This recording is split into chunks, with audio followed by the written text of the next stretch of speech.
that this is the best start for Arkansas since 1982. You were on that team. Just wondering what you think about that.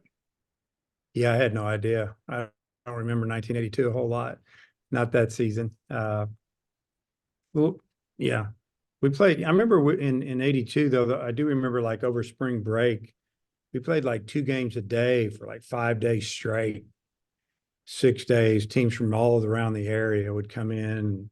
Some were non-Division One, I think, and we'd probably play 2 7 inning games. We just played a lot of games, and we must have won them all, most of them anyway.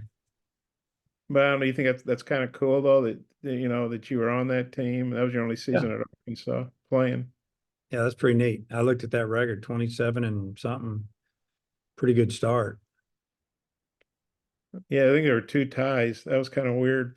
They Called played, having no lights, no lights. yeah.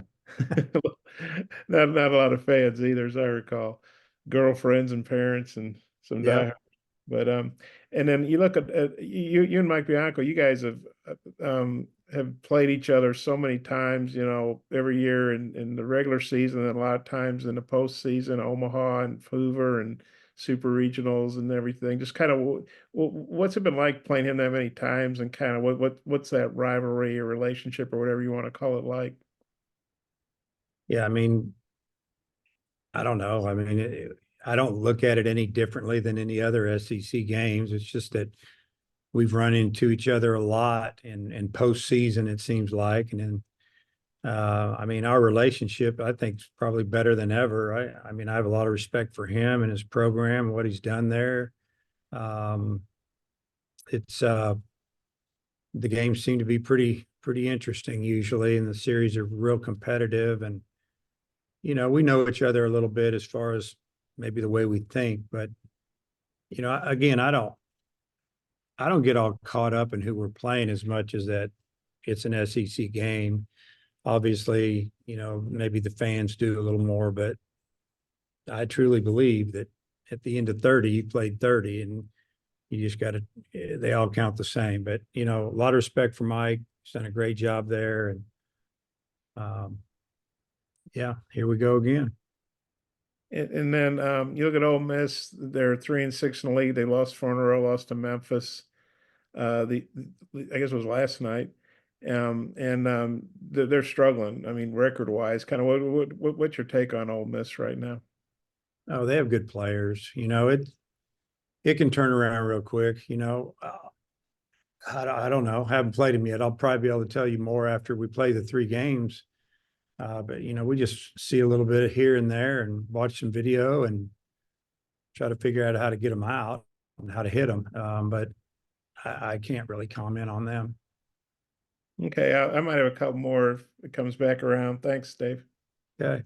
Yeah, yeah, Coach, going off Bob's question a little bit, like with your team, given how you guys played last weekend and given how Ole Miss is coming off a rough weekend at home, is it even a thing where you have to kind of remind them that you can't overlook anyone in the SEC, or do they just kind of know that everyone they're playing at this point is good? Well, I feel like so far they don't. There's there's no looking at the record and saying, "Oh, they're this or they're that. We should be fine." If you do that, you're going to find yourself behind real quick. You hope the mindset is, this is another SEC series, and let's go find a way to win game one. Because if you don't start thinking that immediately, you wait till game day or after the first pitch or two, sometimes that's too late. But so far, so good on that. I feel like they show up and they know what they need to do. They need to play well, pitch well, and field. So if you do that, you got a chance. Last weekend, you guys worked a ton of walks against LSU, and I think they now lead the SEC in walks, and Ole Miss is kind of up there as well. Not that you're wanting to expect opponents to walk you, but how important do you think that is of just the patient approach you guys have displayed these last few weeks? Yeah, I think we've had a really good approach. Obviously, like you said, it's patient, but there's just a lot of fouling off pitches and fighting at the plate. Sometimes it's not necessarily that they're 4 and 5 pitch walks. They're 6 and 7 and 8 pitch walks with a lot of fighting going on, fouling pitches off, and You know, that's how you can score in this league. I could say all the time, it's hard to get 3 hits in 1 inning against the pitchers of this level. So if we can take a walk or get hit by a pitch, it gives you a little opportunity to score, and we've done that. Dave, I wanted to ask you about something you said at the Swatters Club the other day about how you've given your team the take sign more this year than ever before. I'm just curious why is that?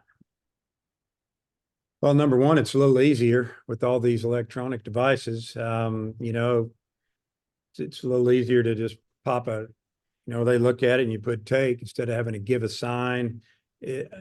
But really more than that, it's just the kind of team we are. You know, we're not in the top 3 or 4 in home runs, and we pitch and field, and we try to, you know, create some innings a little bit more and maybe a little more timely hitting. You know, some of the teams in the past, I don't want to take the bat out of their hand 2-0 because that might be the best pitch they get. Maybe with some of the guys in our lineup this year, it's more of an on-base thing than the chance of them, you know, getting a ball 3 and is maybe better than them hitting, you know, a little higher than them hitting a 2-0 pitch out of the park. You know, they may line out or get into it. And so it's more of a philosophy with this team, maybe. I'm not saying there's a few guys I don't give them to take too much, but there's some guys that I will if, you know, if you see some things, example, coming off a walk, you know, first pitch, maybe I'll have them take. And then I trust them more with 2 strikes, maybe than I did other teams, so to speak, because these guys have shown a knack to be able to hit with 2 strikes pretty well. And also, you've talked quite a bit this year about how difficult it is to figure out the 27-man roster each weekend. I'm curious what that process looks like. Do you like lock yourself in a room with Coach Hobbs and Coach Thompson and just kind of deliberate it, or how do you go about making that roster each week?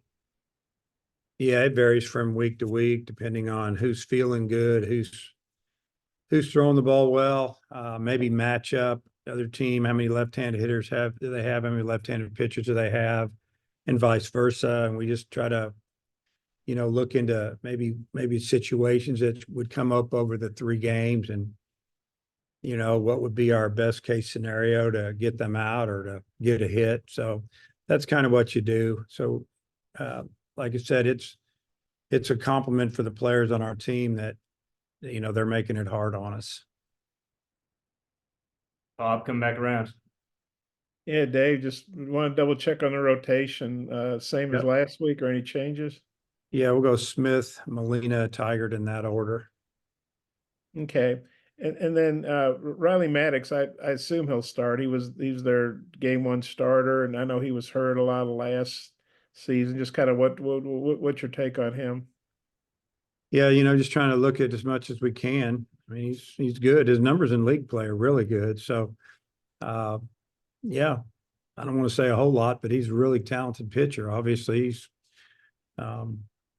he gives them a chance. That's for sure. They have a chance to win every time he's on the mound. And they've got some pretty good power numbers, like 45 home runs, and Fisher's got 11 home runs, and look at my stats here. Ledge 8 home runs. Just kind of what do you think of their lineup and their power numbers? Yeah, they can hurt you real quick. If you give them free passes, they can hit the ball over your head a lot. And got a couple guys that run real well. They've got some options on the bench. They want to pinch hit or bring in a lefty or so to hit. So they, I mean, they're hitting almost 280 as a team. You know, it's week to week. You just got to go do what you do as a team. You know, it's nice to know what the other teams are doing, but we just try to focus on what we can do. And then, you know, every time you're winning at home, you're extending that Bomb Walker streak at home. Just I guess somebody's going to beat you again at some point. But just what have you thought about this streak you all are on at home? Yeah, it's great. We played pretty well at home, and we played in some cold weather and some great weather, a little in between. But yeah, it's, you know, we usually play pretty well here, and yeah, just proud of them. You know, sometimes when you play at home or you play at home a lot, guys get a little complacent, but our guys haven't done that. They just go out and play hard, and it's paid off for us. Okay, I think I'm good. Dudley, you got anything? Just the midweek games, y'all are playing them and winning. Just talk about being successful in those midweek games and how important it is to get those guys in. Yeah, midweeks are, some teams are maybe start to feel like, man, I wish we didn't have a game this week, or well, we could use a little bit of rest. But we don't feel that way here. We look forward to them because there's always 3 or 4 offensive guys that they need to hit. Some of the guys that start all the time, they need to get it going a little bit, catch up, whatever. And then on the mound, I mean, there's guys that need to get out there and pitch. And, we're definitely going to be challenged with the midweek games coming up. Here in April, we've got 2 next week on a Tuesday and Wednesday, and then we travel. So then we come back, and the next week we're going to play. After that, play 2 more in the midweeks, and then at the end of the month we have 2 midweek games. So there's going to be some 5-game weeks where we're going to use a lot of pitching. A lot of guys are going to get to play, and you're going to find out a little bit about your depth. And so the midweek games are going to be huge for development.